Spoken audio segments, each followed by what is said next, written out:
အဲ့တော့မျက်နှာပြင်မဲ့ရှိတဲ့ကောင်တွေကိုကျွန်တော် surface ရတာပေါ့နော်အဲ့တော့ကျွန်တော်ဒီ 3D ဘိုင်းမှာဆိုလို့ရှိရင်ကျွန်တော်တို့မူရင်း 2D object လေးပေါ်မူတည်တယ်မူရင်း 2D object ကတဲ့အလုံးပိတ်လည်းဖြစ်ရမယ်တက်ဆက်ထဲလည်းဖြစ်ရမယ်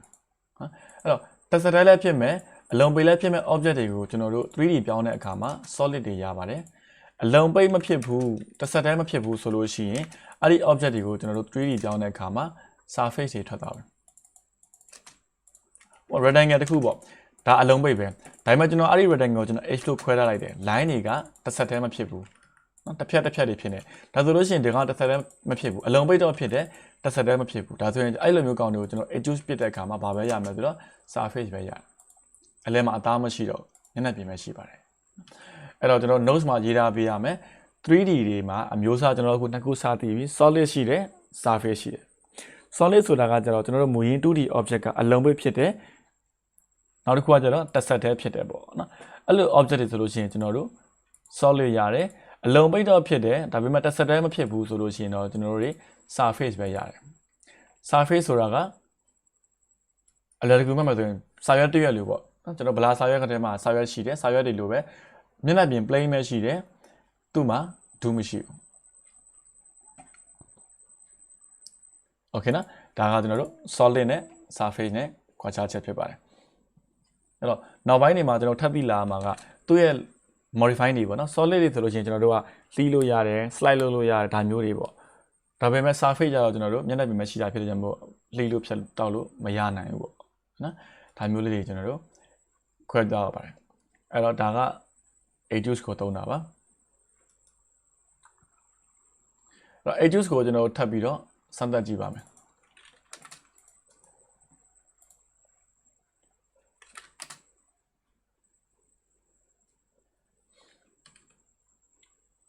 adjust ကိုဝင်မယ်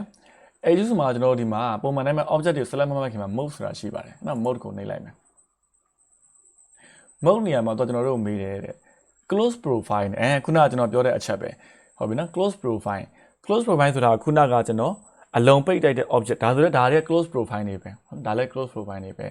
close profile object တွေကိုတဲ့သူက creation ကိုဘယ်လိုမျိုးထားမလဲတဲ့ solid အဖြစ်လုပ်မလားတဲ့ကျွန်တော်ပုံမှန်အပြင်က solid ယူတာဒါမှမဟုတ်ကျွန်တော်ဒီ close တွေကို adjust တင်တဲ့အခါမှာ solid တွေရတာအကြိမ်ကိုယ့်ရဲ့ set ထဲမှာ adjust ရဲ့ mode နေရာမှာကျွန်တော်တို့ close profile ကို surface ပဲပေးထားမိတယ်ဆိုလို့ရှိရင်ကျွန်တော်တို့တင်လိုက်တဲ့အချိန်မှာ surface ပဲရမှာဒါသွားပြီးတော့ setting မှာသွားပြင်တာလို့ဟုတ်လားဖြစ်တတ်တယ်ကျောင်းသားတွေက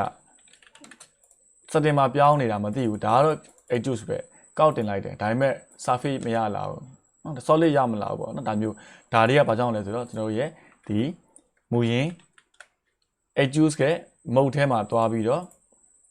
surface ပြင်ထားလို့ဒါမျိုးပေါ့နော်အဲ့တော့ပုံမှန်အဖြစ်ဆိုလို့ရှိရင်ကျွန်တော်ဒီကောင်နေရာမှာ mode ထဲမှာ solid ပဲဖြစ်ရမယ်ဒါတော့ solid ပြန်ပြီးတော့ပြောင်းသွားပြီတယ်နော် solid ပဲဖြစ်ရအောင်ဒါမှကျွန်တော်တို့တွေဒုတွေတင်တဲ့အခါမှာ solid တွေရမှာတက်တင်ကြည့်မယ်နော် adjust object select မှတ်လိုက်မယ် enter အဲ့တော့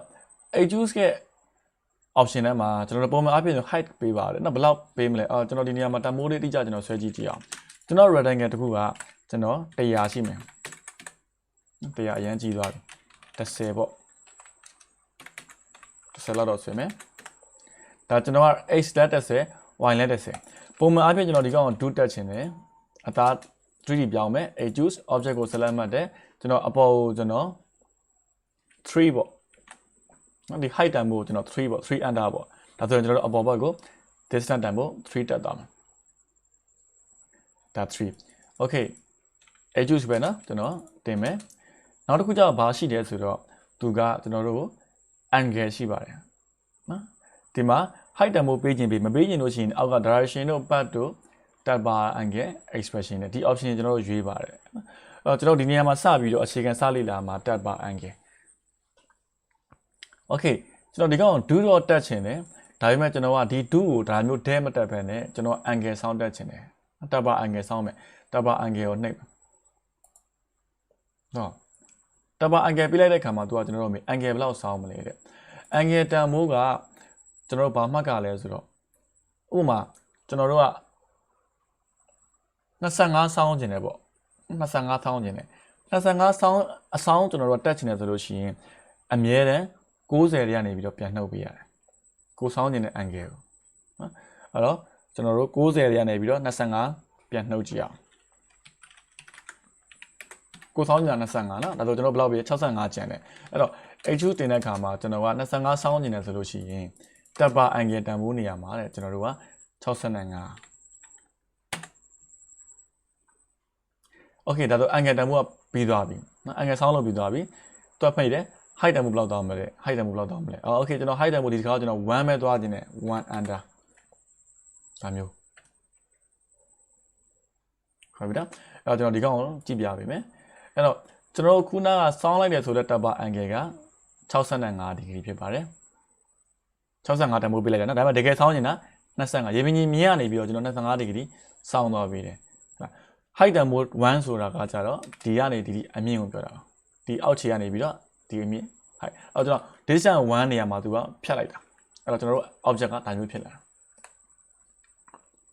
ဟုတ်ပြီခုနကကျွန်တော် angle တန်ဖိုးဆောင်းရတယ်ဆိုတော့ပြန်စဉ်းစားကြည့်အောင်ဒါမျိုးလေးမှတ်ထားပြီးတော့ပုံမှန်ကျွန်တော် down man ဆိုလို့ရှိရင်ကျွန်တော်တို့ရဲ့ degree တန်ဖိုးကစုစုပေါင်း60ရှိတာပေါ့ဒီကောင်ကကျွန်တော်60ကျွန်တော်တို့20ဆောင်းခြင်းနဲ့25ဆောင်းခြင်းနဲ့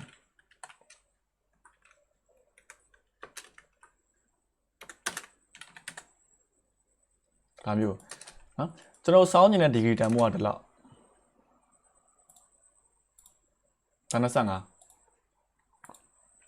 ဟုတ်နော်ဒါပေမဲ့ကျွန်တော်ဘာလုပ်ကလဲသူ့ရဲ့မူရင်း down man တဲ့ပုံမှန်တော့ကျွန်တော်တို့ကဒီ object ကအပေါ်ကို dead တက်သွားတာလေဟုတ်လားကျွန်တော်ဒီလိုမျိုးကြည့်လိုက်မယ်ဆိုရင်ဒီ object ကဒါမျိုး dead တက်သွားတယ်ဒါပေမဲ့ဒီကောင်ကဘယ်လောက် degree တက်သွားလဲ60 degree တက်သွားတာဟုတ်60 degree တက်သွားတာနော်ဒါမျိုးတက်သွားတာ60 degree down man သူ့ရဲ့ height ကတက်သွားတာဒါကြောင့်မလို့ကျွန်တော်တို့တွေကစောင်းနေတာက25အဲ့တော့သူ့ရဲ့တကယ်တမ်းတက်သွားမဲ့ degree တန်ဖိုးက60မြင်လားမသိနော်အဲ့တော့ကျွန်တော်တို့ကဒီမှာမျိုးလုပ်ပြရမယ်နော်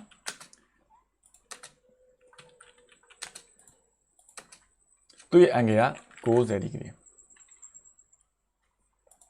angle ကငကူဆောင်းတာ60အဲ့တော့ကျွန်တော်တို့ကလိုချင်တာက25ဆောင်းနေတဲ့ degree က25ဒါဆိုရင်ကျွန်တော်25တန်ဖိုးတော့ထည့်လို့မရဘူးဒီကနှုတ်ပြီးသားအကြံတန်ဖိုးကျွန်တော်ထည့်ပေးရတယ်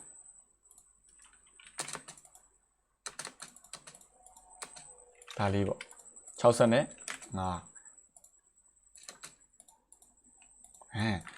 က်ဒါမျိုးမှထားရင်တော့ပိုအဆင်ပြေမှာပါကျွန်တော်တို့65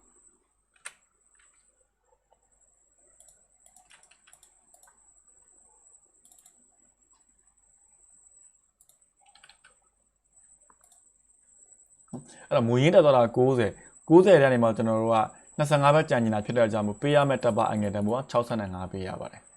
65ပေးရတယ်နော်ဒါဆိုကျွန်တော်တို့ဒီ H2 တက်တဲ့အခါမှာကျွန်တော်တို့သိရမှာ dead တက်ချင်လဲရတယ်